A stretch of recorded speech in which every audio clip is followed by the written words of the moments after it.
Oh, there we go. Loud. Yay. Woohoo! So welcome to episode 48 of the Georgie and Patty Show. I am Georgie. And I am Patty. And Hello. Here we are on this sunny Monday in Coquitlam. Hopefully it's sunny where you are. If not sunny outside, sunny in your heart.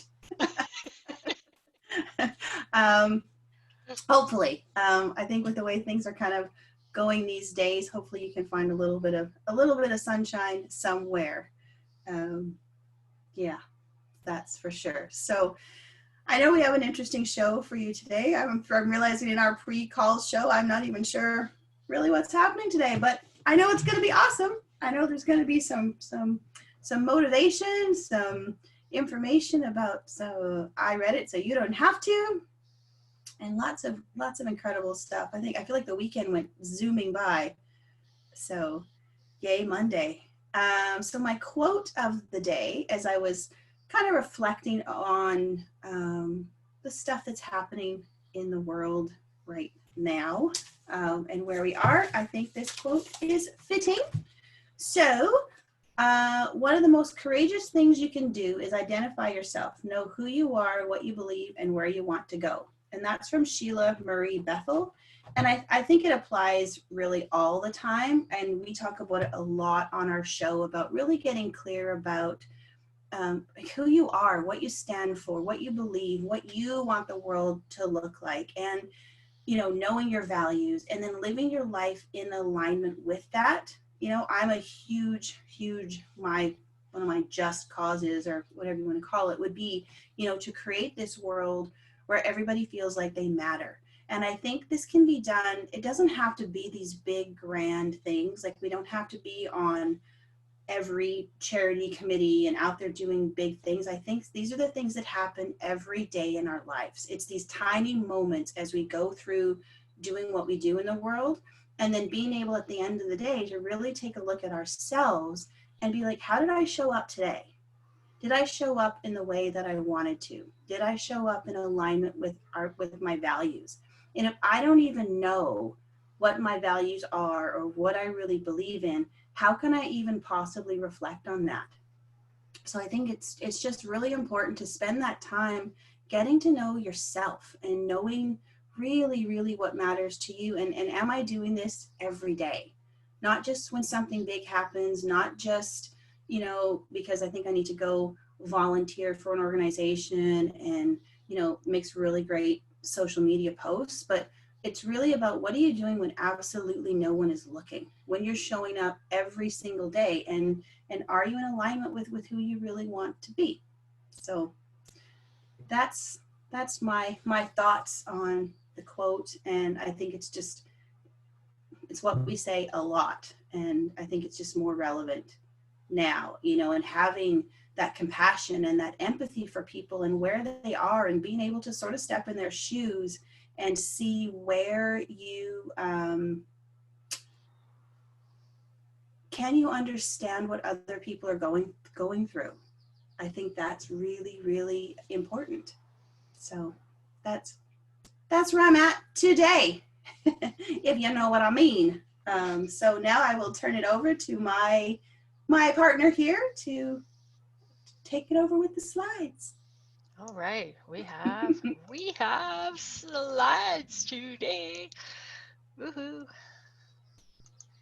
Oh, the green bar of awesomeness says I am sharing my slides. Excellent. All right. Today is Motivation Monday meets We Read It So You Don't Have To. We're going to do both in the same episode.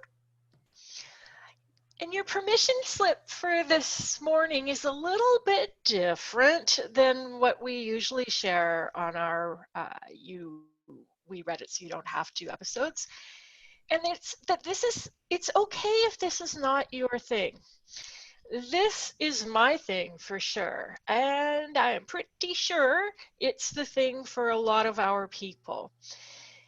But it's not everybody's thing, and that's okay. If you don't resonate with this, that's fine.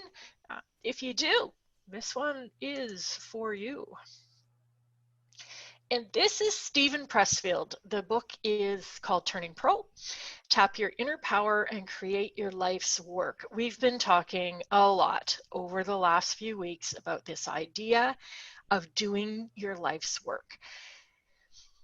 Steven Pressfield is a novelist. He's an author. He's been doing this for quite a while. This particular book is somewhat autobiographical. He shares his own story of turning pro in it as an example.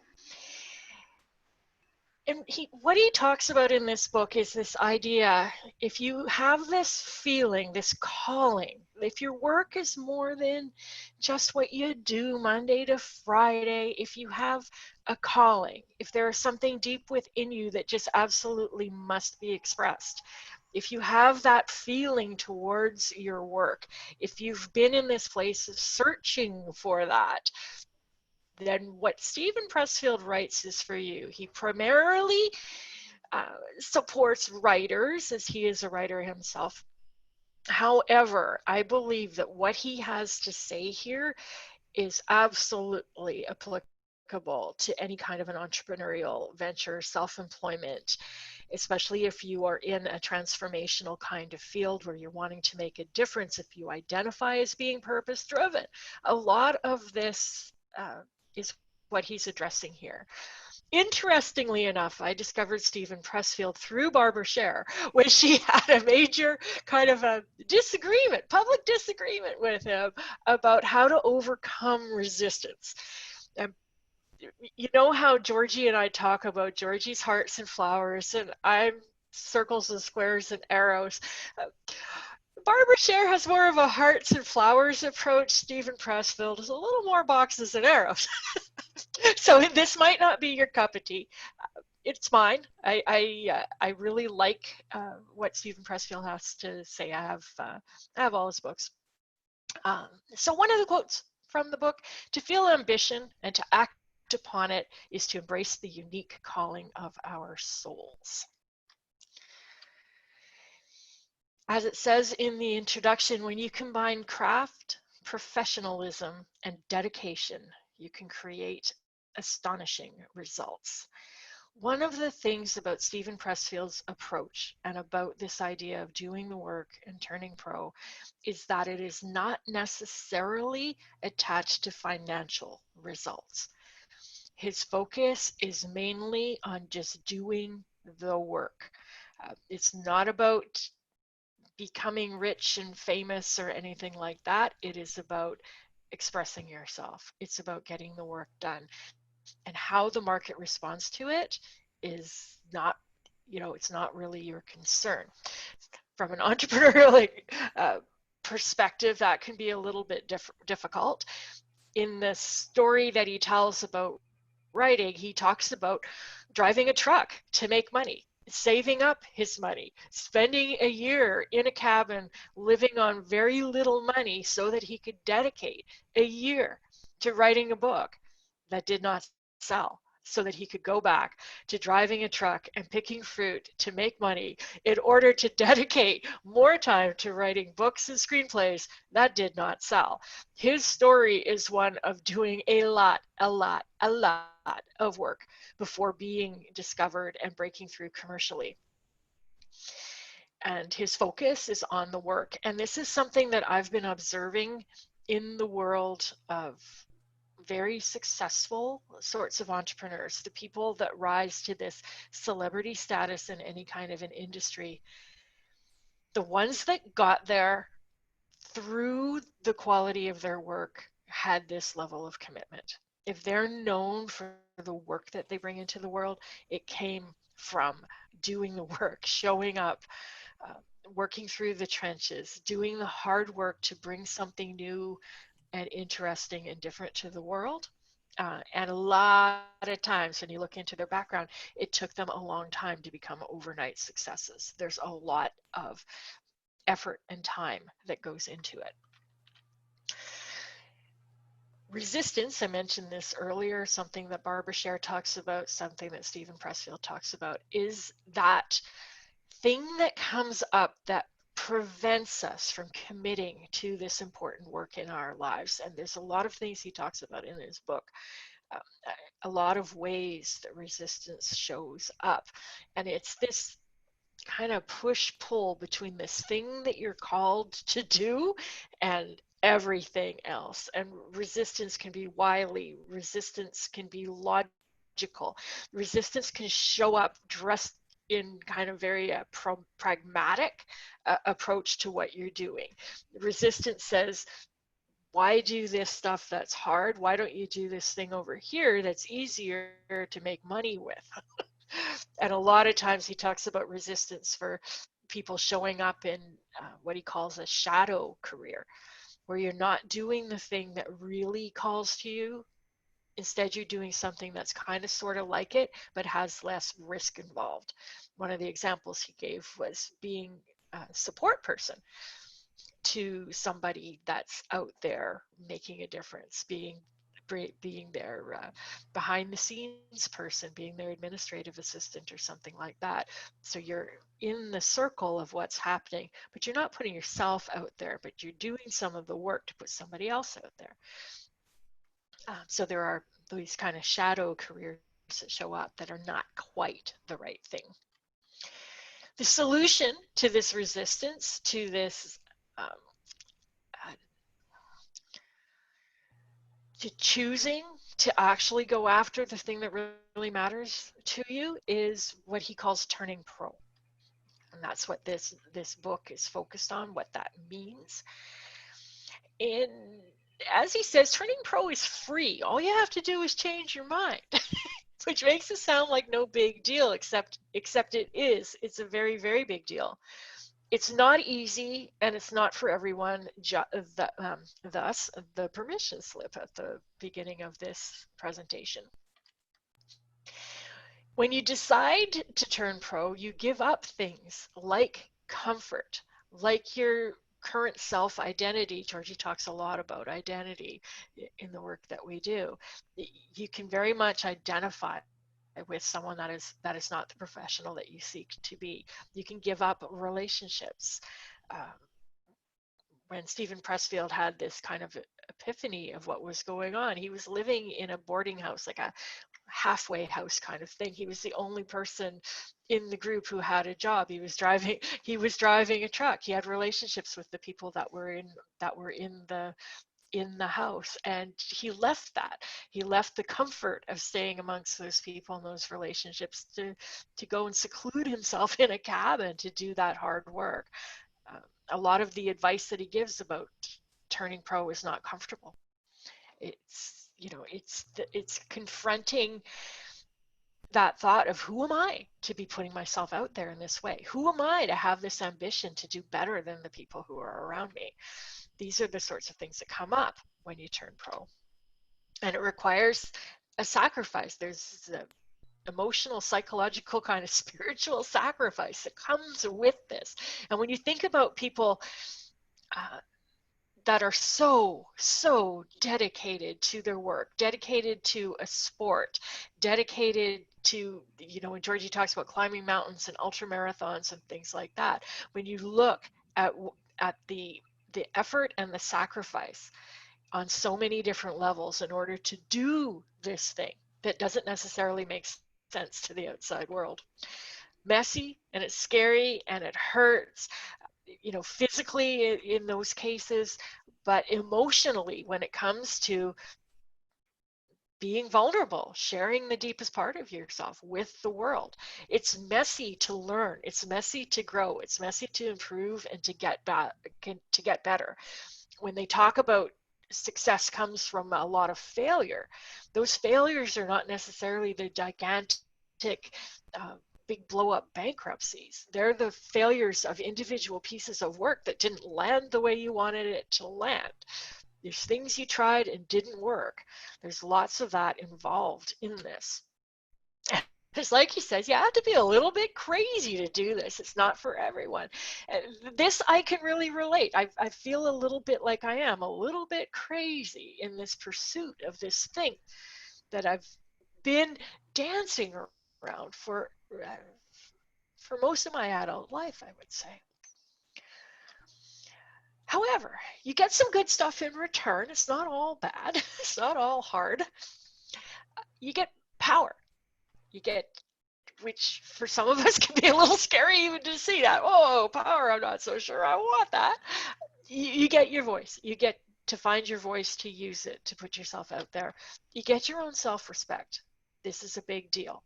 Doing the things that you said you were going to do, actually paying attention to that voice, heeding your calling. And you get to become who you truly are, but we're afraid to express. He says that you know how everyone remembers where they were for 9/11. He said that you will remember in the same way the day that you decide to turn pro. Um, I've read this book a few times, and most recently over the weekend as I was preparing to do this presentation. And this calls to mind one of my favorite quotes from Anais Nin. And the day came when the risk to remain tight in a bud was more painful than the risk it took to blossom. I had read this little passage in the book a number of times and thought that I understood what he meant. However, this time through, as I found that, I realized that my moment happened just before Georgie and I launched this show, when I was sitting with my journal and this COVID thing came up, and I was contemplating, is this the end of the world? Is this it? And realizing in that moment that I would have a huge regret if I didn't share all of the stuff that I know with the world. And that's what started us on this adventure. It's why I'm still here, and I feel this just a little bit stronger each day. And yeah, that's my personal kind of connection with this. The crux of the book is about distinguishing between the amateur and the professional. And the amateur, he likens being an amateur to addictions. Um, there's no secret that a lot of artists, a lot of writers are actually addicted or were addicted to alcohol, to substances. This is a part of it. I can definitely relate to that in my own life. But there's more addictions than just the ones we immediately think of. There's distractions, being addicted to Facebook, being addicted to all sorts of different distractions, whether it's relationships or sex or any number of any number of places where we take refuge, hiding from our calling, basically. Displacement activities, he calls them, doing something other than this work that we're here to do.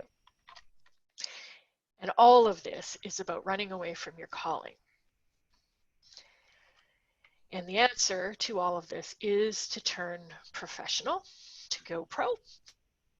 And these are some of the habits and qualities of the professional. He talks about this in this particular book. He also talks about it in the other book, The War of Art, talking about developing these qualities of the professional. See if any of these might be things you want to adopt. I think that these qualities belong in terms of entrepreneurship and self-employment. Even if you don't feel your work as a calling, even if you're not kind of crazy and going after something that is deep within your soul and you need to express, even if you just want to make a good living providing the service that you provide, these are some habits and qualities that could serve you well. Shows up every day, commits to the work every day, stays on the job all day long. This is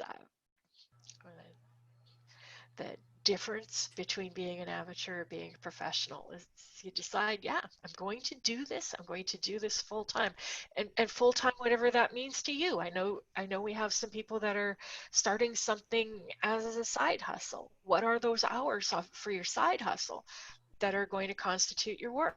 Are you going to show up and do that?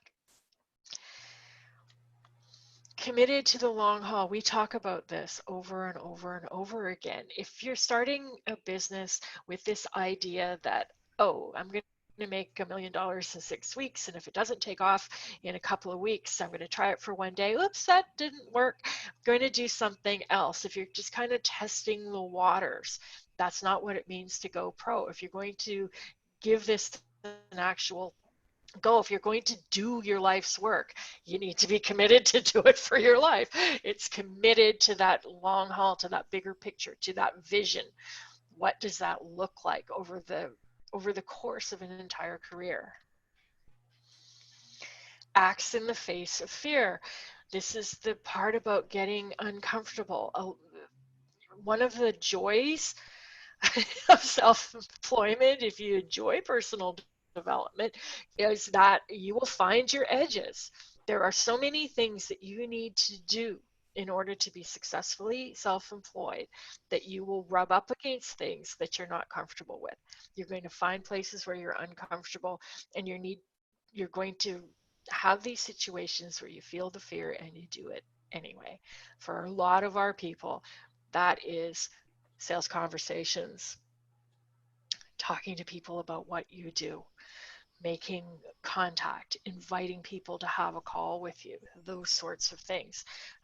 Showing up in public with what you're doing, putting your face on video and talking to the world, putting yourself out there. It's a necessary part of putting your work into the world, of doing this thing that you're called to do. There's a lot of growth involved in it. Dedicates themselves to mastering technique. Malcolm Gladwell talks about this in his book Outliers, about you've probably heard of the 10,000 hour rule.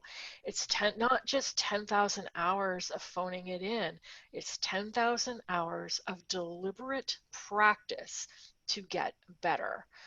This is one of the things that Georgie and I notice about a lot of our clients, is that they're taking courses, they're getting additional credentials, they're practicing getting better at whatever it is that they do.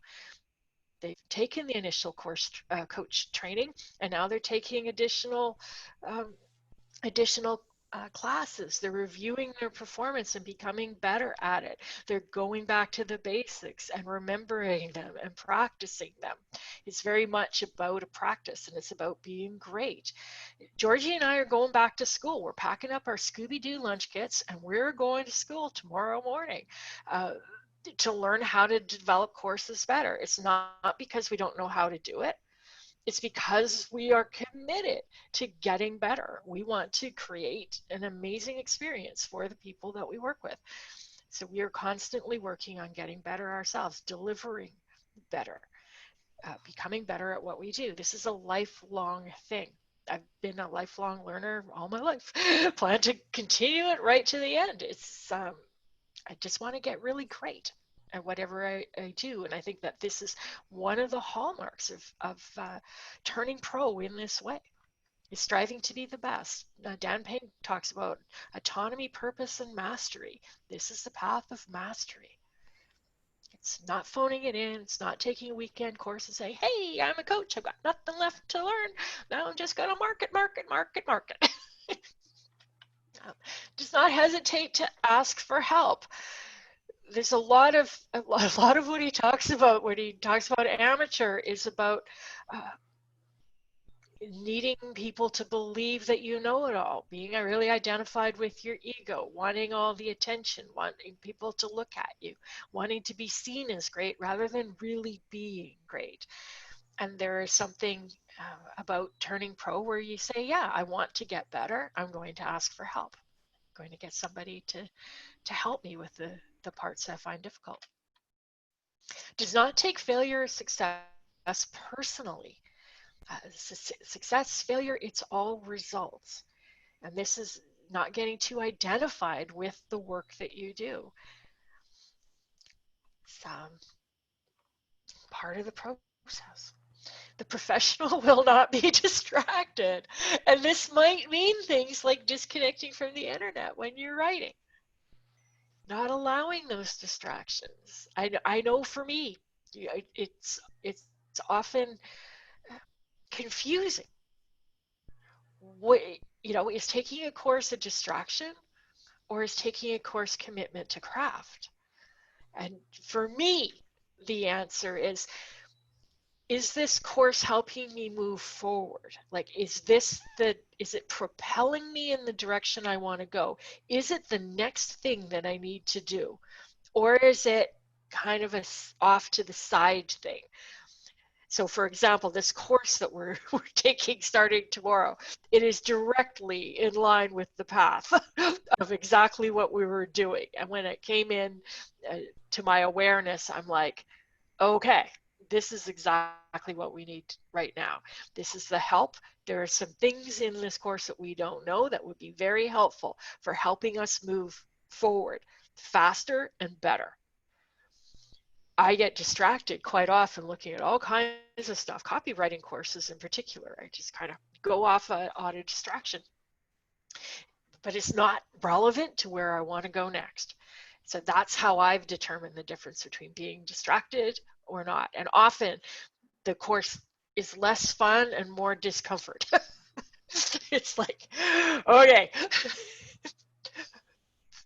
public speaking, something like that. Public speaking, sales training, something that takes on the difficult work for a lot of our people is deciding to do a sales and marketing course instead of doing more of those mastery courses, because there's this requirement to get the work out into the world.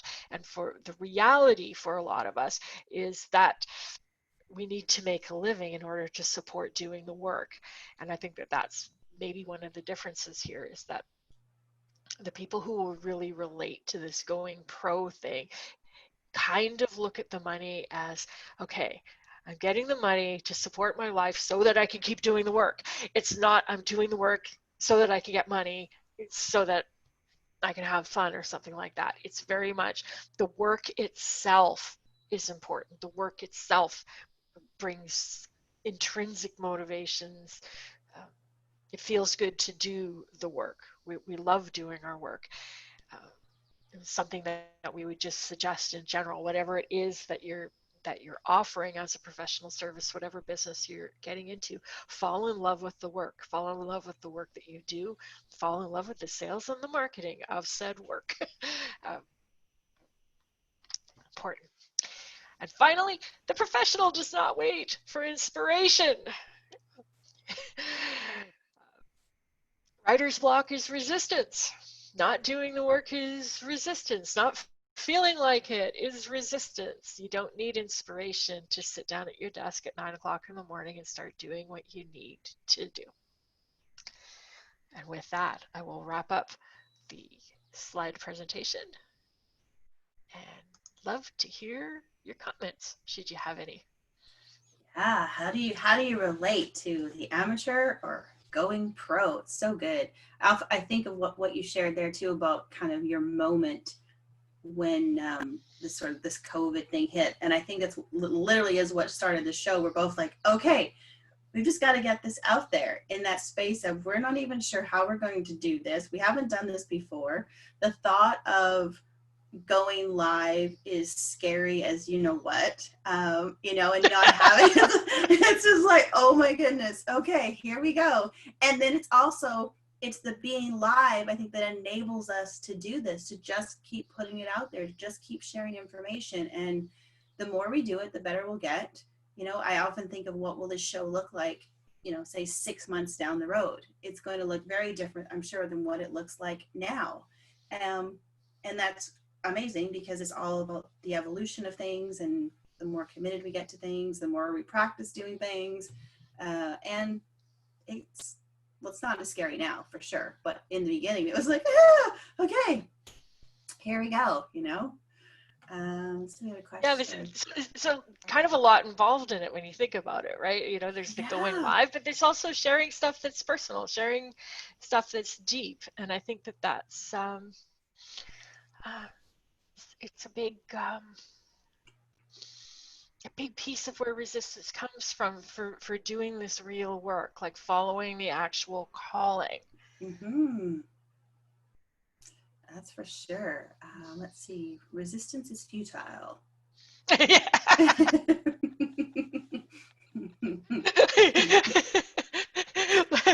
Love the comments from fellow Trekkies there. You will be assimilated. Will be assimilated. Resistance comes our operating system. Maybe becomes our operating system. Comes from our is part of our operating system. Yeah. Well, it comes from resistance comes from our and I think it's that awareness of recognizing, oh, here it is again. Oh, what am I resistant to? What am I going to do about that? You know, and I think when the calling is strong, it's like, okay, it's one step, and we keep going because the pull is so strong. Yeah. When we allow it to be. I think too, I know for me there's this element of surrender that comes with it too. A lot of the chatter dies down. It's like I no longer have this feeling that I should be doing something else. There's this, that was one of the biggest things that kept me from doing my work, was this whispering, shouting, whatever feeling in the back of my head that was like, are you sure this is where you should be spending your time? Shouldn't you be doing something else? And now I'm like, no, this is what I'm doing. Yeah, this is it. And it might, and it might not be exactly right. Like that's the other thing. Like I don't know if it's like you say, the show 6 months from now. We don't know what that's going to look like. Don't know where I'm going to be in 2 years. All I know is that I'm going forward towards it. Exactly. Whatever it's going to be, I'm heading in that direction. Exactly. I think that's part of it. I just read it was a comment or post or something on Facebook where they were saying it's about being okay with the uncertainty of life and not having everything, literally every piece written out, like every goal, this step, because often the magic happens in the moments where what we were unexpecting happens. It's like, that wasn't necessarily part of the plan, but I know where I'm going. I've got the big vision. I know where I'm headed. I know what my work is. I know what feels good. And sometimes it's like, oh, I didn't see that, but here it is. Okay. It's in alignment with, like, saying my purpose, what I know my work is. But sometimes all the little details, they change. So it's being okay with that. For me, it really works because I love the uncertainty and the adventurous pieces.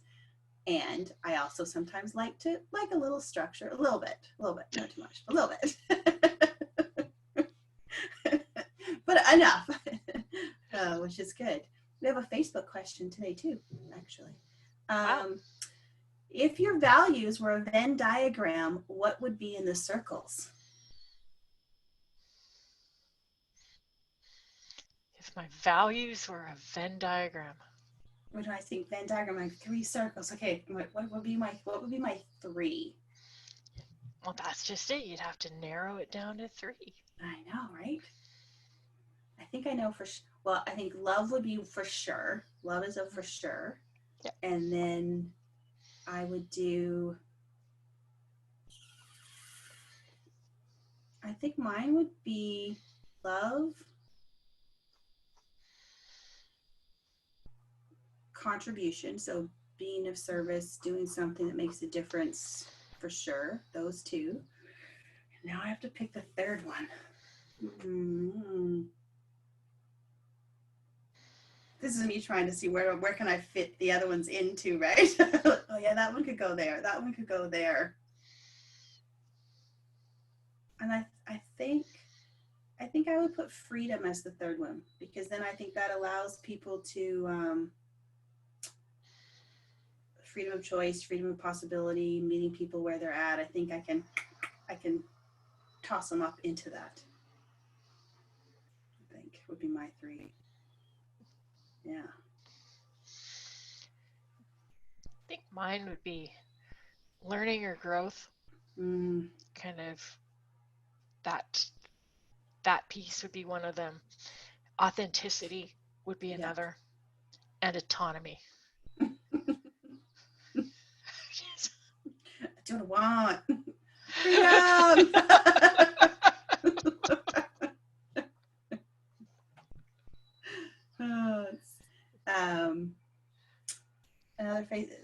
Is there a reason behind the question? I don't know.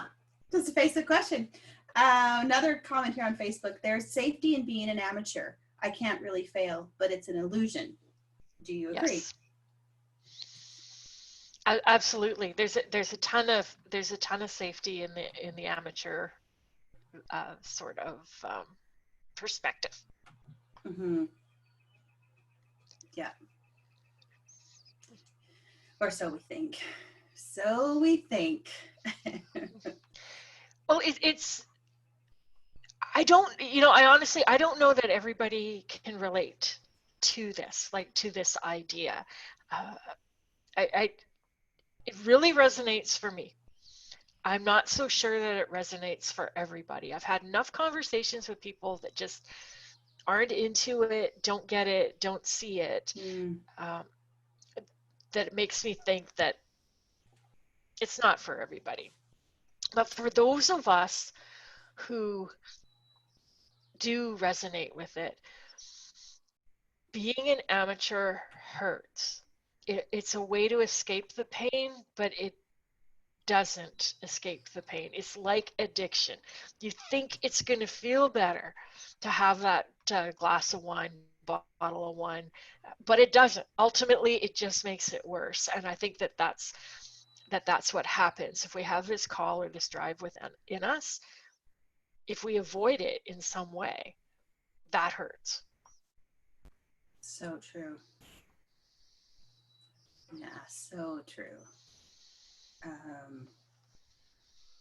Yeah, which I think is part of the illusion, right? Where we think we can just keep covering up, and I'll feel better. But eventually, you can't outrun it. It's there. You can try, I think, but eventually, it's less painful when you just embrace it. You know, it's almost like fear, right? We get so afraid of things, and then our made up version of what's going to happen if we do this becomes so big, and we're so scared. And then we start taking the steps, we realize, oh, on the other side of it, of course, oh, that wasn't so scary. Look at all the time I spent being so afraid and making up what I thought was going to happen. And then when I just kind of stepped into it and took it on, it was like, oh, okay. I had this coach, I think that's what he was, who we were doing this exercise, and one of the exercises was like, I was going through this thing, and he was like, okay, now I want you to feel basically this scary, painful thing, feel it, and then turn it up to like a 10, like bigger. And then he's like, I'm right here with you, and just tell me what's happening. When what happens is it basically you transcend it, like it. And I'm like, oh, well, the weird thing is now I feel good. It's like, it's not so scary. It's like, it was a really weird experience, and I might not be explaining it as well as I could be, but it was literally this kind of exercisey thing he did, but by fully sort of stepping into it, embracing it, and staying there long enough to see what happens after. It was kind of a cool thing. I was like, oh, but it stuck with me for that. Now when I do feel afraid, I realize, well, what's on the other side of that? This is a temporary state that I'm in right now. For most cases, I'm not saying like there's some situations that you would not want to do this in, obviously, but you know, if I'm thinking about my business, for example, and things that scare me, it's like, oh, if I can sit with this long enough, I wonder what's on the other side of it. Am I letting it stop me? But what's possible on the other side? Am I so stuck in all my made up versions of what could go wrong, but what else? That was an interesting thing. Not what I expected. That's for sure. I was like, that was weird and cool all at the same time. So, yeah. For my values Venn diagram: respect, connection, and learning. Nice. Very nice. Yeah, it's 3's challenging for me. I like 5. But how do I put them all into 3? Very cool. Very cool. But I think even having the three, right, is did I do my day with those three? Am I showing up with those as kind of the core alignment for my life right now? It's pretty awesome. Pretty awesome. Um, I'm curious if there's anyone that feels resistance to what you shared today. Just in what you were saying, where this isn't for everybody, and some people, like people, I guess, I don't like it or not. I'm curious if you look at it and just go, yeah, no. My mind thinks our people love it, but that's also my own filtered version of things too. So, I'm gonna, Suzanne, yes. Yes, yes, Yes, resistance. yes, resistance from Facebook, or which I guess I think it comes maybe to the decision too. You know, sometimes it's scary to make the decision. So if I'm willing to make the decision to go pro, am I really committed to stepping into those pieces all day, every day kind of thing? Like if I'm amateur, I can kind of go a little bit back and forth and I don't really have to maybe fully commit. But if I commit to go pro, that could feel scary. Like, You know what? I think for me, the scariest part about it is that there is no certainty of success. I think that that is the scariest part of it. It's like plenty of people commit and do the work and go pro and don't make it. When you think about, um, like, even think about like Olympic contenders, you know, people who set out to be actors, fields where success is not guaranteed, where there's a lot of competition. When you think about arts, right? Because a lot of, like, he's really directing this towards the people who are artists, performers, writers, musicians. There is no guarantee that it's going to be financially rewarding. yeah. Like when he talks about saving up all of his money through picking apples and driving a truck and living in this shitty little cabin in the woods with no heat and no toilet and no kitchen or anything, like just like a shack with a bed that keeps the rain off of him, cooking his dinner over a fire in the back, you know, living there with his typewriter for a year, writing a book that doesn't sell, only to go back to the shitty work again. And he kept on going and kept on going. He just kept on writing, and with no guarantee that it was going to work out. And he would go to work to make enough money to carry on with the madness. And I think that's the part that really scares us about going pro, and that's what makes the shadow career so appealing. Yeah. So true. There's so many options that are easier, they're more comfortable, that are more lucrative. And I think that's the Yes. scary part of it. If you look, like when you want to create something that's new and different and innovative and creative, there is no guaranteed frickin' blueprint. No. You gotta figure it all out on your own. You have to have faith in yourself. You have to have commitment. You have to see it through. On the upside, if you're doing this self-employed entrepreneur thing, you can learn some sales and marketing. You can make a living at it. You might not hit the stratosphere in terms of success and renown or whatever, but you can definitely make a living at most things. Yeah. If you can figure out how to sell it, who's going to buy it, why. Exactly. And there's that part of it. Yeah, which can be just a skill set. You can learn those things. Absolutely. And I would even contend that that is part of going pro. Yes. Learning how to get it out into the market, learning how to get yourself some clients so that you can make money at it, so that you can pay to your continue. bills. can live. Yeah. Good Facebook comment again.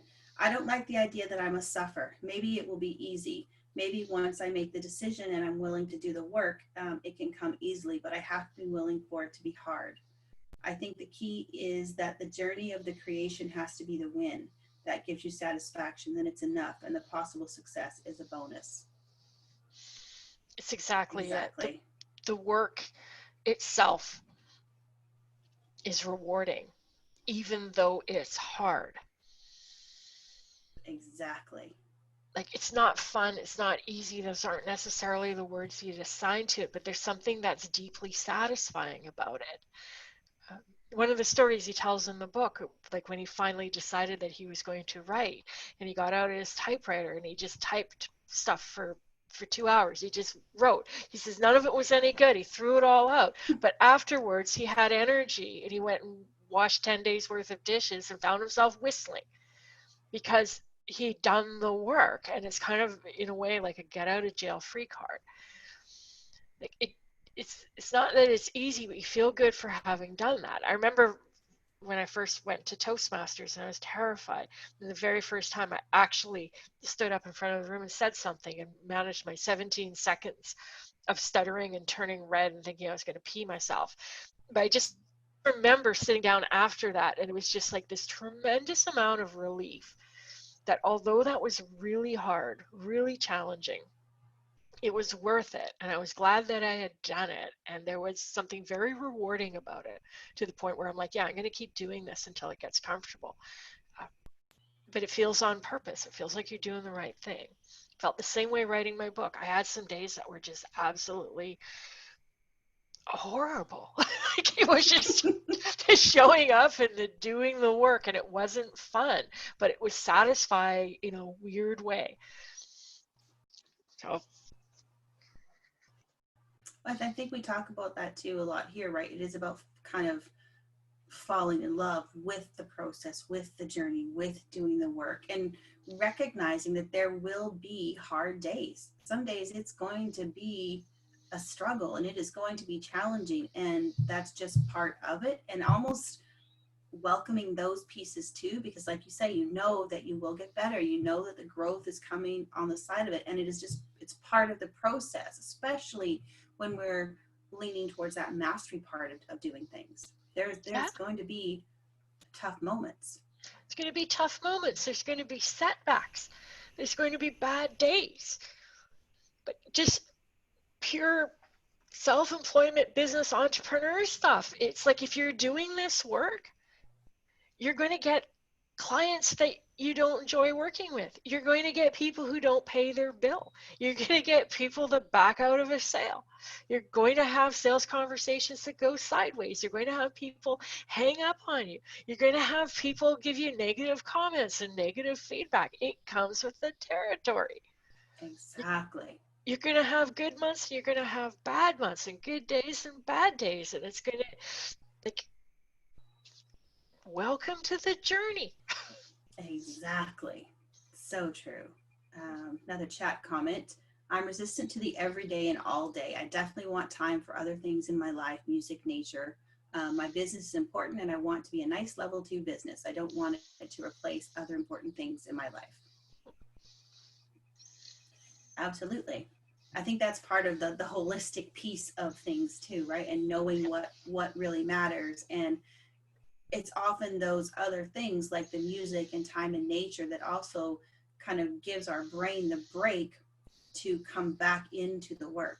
I mean, I think some of my best ideas, my best thoughts happen when I'm actually in nature, when I'm walking and I'm thinking. And I for me, I consider that almost part of my work, because nature is like lifeblood for me.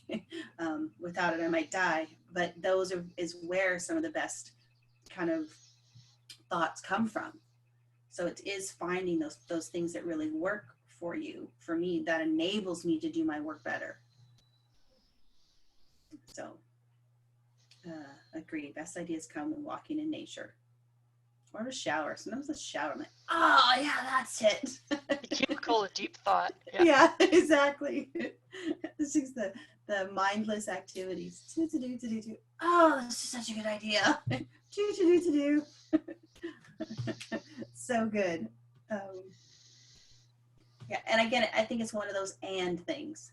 It's not, you know, all or nothing. It's and. It's just when you're, I think, allowing the ands to overtake the work, then it can be a thing. And I think too, it's people vary, and you need to find something that speaks to you, right? Right? This is part of the reason behind that. If it's not your cup of tea, permission slip, there are plenty of other voices. There's more than one way to do this, right? Yeah. And Steven Pressfield's approach is a little hardcore in a lot of ways, right? Barbara Scher very much disagreed with him. She has a very different way of approaching resistance, and she would never ever suggest that the best way to succeed is to show up every day, all day, and do the work. In fact, in the writing course I took from her, one of the kind of joke assignments was to sit down at your keyboard and make yourself work for 2 hours. This being me, I got a lot out of that exercise. That actually worked for me. I made progress, and I thought, I like this. And then it turns out, oh, if you hated it, you're normal. And I'm like, oh, I didn't hate it. I thought it was all right. But people vary. You need to find something that works for you, and a voice that speaks for you, and take what works and leave the rest. Exactly. Which I think comes back to that space of getting to know yourself, knowing what you want, what is your work, and how's that going to work best for you. Yeah. Let's see. I guess that is what I react to. It didn't sound like an and to me. It sounded like the only way. I think the Barbara Scher, I think like Barbara Scher's approach. I definitely like the and. Yeah. Yeah, exactly. I think that's what's great about being able to share different opinions and different books and different ways that people do things. You know, some things were like, oh yeah, I love that so much, and this was like, I'm not really sure about that. And that's why I also love the experimentation, right? I love going, that sounds ridiculous, and I'm going to try it for 30 days and see what happens. So then I'm testing my ridiculous theory, and what can I learn out of it as well. Like I quite enjoy things like that. And then I pick up things that work, ditch stuff that doesn't. And sometimes I'm thoroughly surprised by, there's something to that. I'm getting better at not going in with a super rigid opinion about certain things. Used to, I definitely had a much more rigid opinion of this is the stupidest thing ever, which I'm not sure that serves me well in actually experimenting. So much better now. And there's always something to learn. So yeah, and is like my favorite word for this year. So it's and. Maybe and just works with my lack of wanting to commit fully. I'm not sure, but I think things can just, life is complex. I don't think it's often very just black or white. You know, I think there's so many complexities and nuances through life. And when we try to simplify things into tiny little compartments as an absolute, it doesn't often work so well. So it's being able to look at kind of all the different sides and pieces to something, in my opinion, of course. It's only my opinion. Oh, it's so funny. Any other thoughts, comments, questions? Facebook, regular Facebook, Zoom, all of those good things. Such a good topic. Makes me want to go, oh, I want to go write all those things down. Then I'm going to see how I show up every day. Like, you know what I mean? Because in my mind, I go, oh, yeah. And then I like to look, but is it really? Yeah.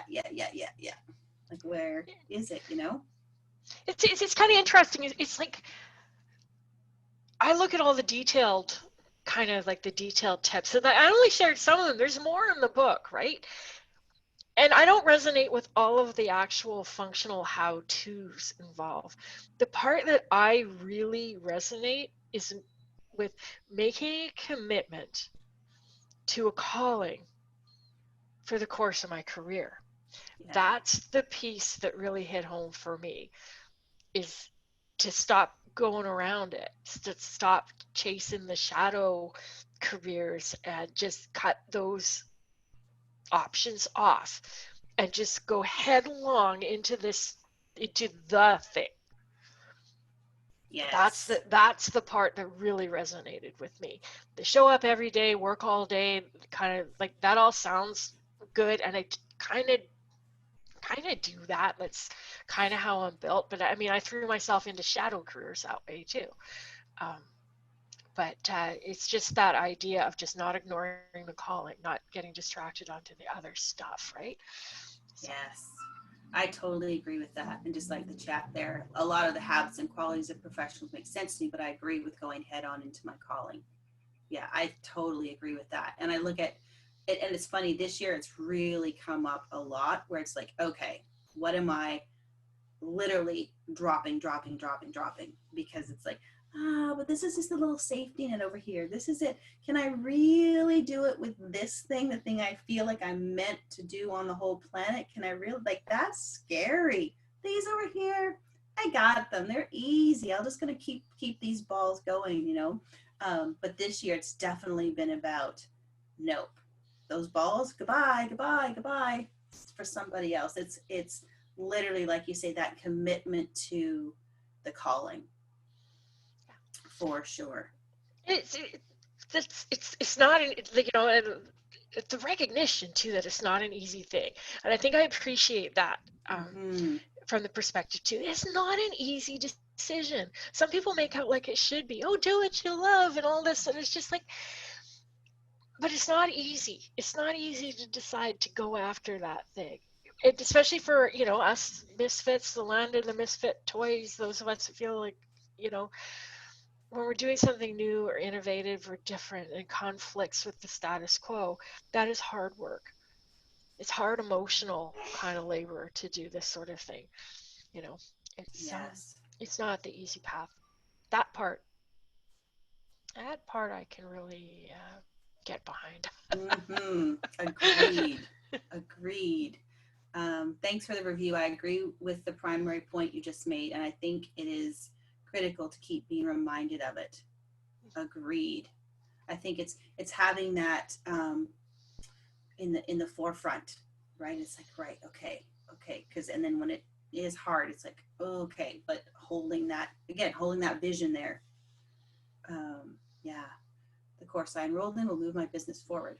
Awesome. FYI, on an unrelated note, if the course creation workshop you're taking is taught by someone with the initials JB, I took a mini version of it and it was excellent. Yeah.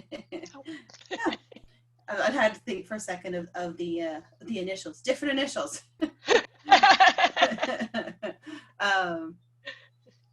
And be a distraction from the other chaos in my life. Yeah, we're excited. We're excited to learn more stuff. We will be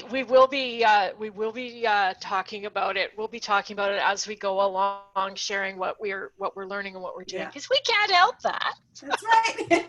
I know who we are. So you'll be hearing a lot about it and what we're learning and what we're doing. Yes. For sure. Exactly. So with that, then I guess it is time to wrap this show. We will not be here tomorrow. We will be back on Wednesday. Tomorrow we have day one of our class. So so we're Monday, Wednesday, Friday now. And yes, Friday you can tell us what we learned. Absolutely. I'm sure it will make up part of our weekend review. Most definitely. Have a fabulous Monday and Tuesday, and we will see you on Wednesday. That's right. Same that time. Save that channel. Bye. Bye.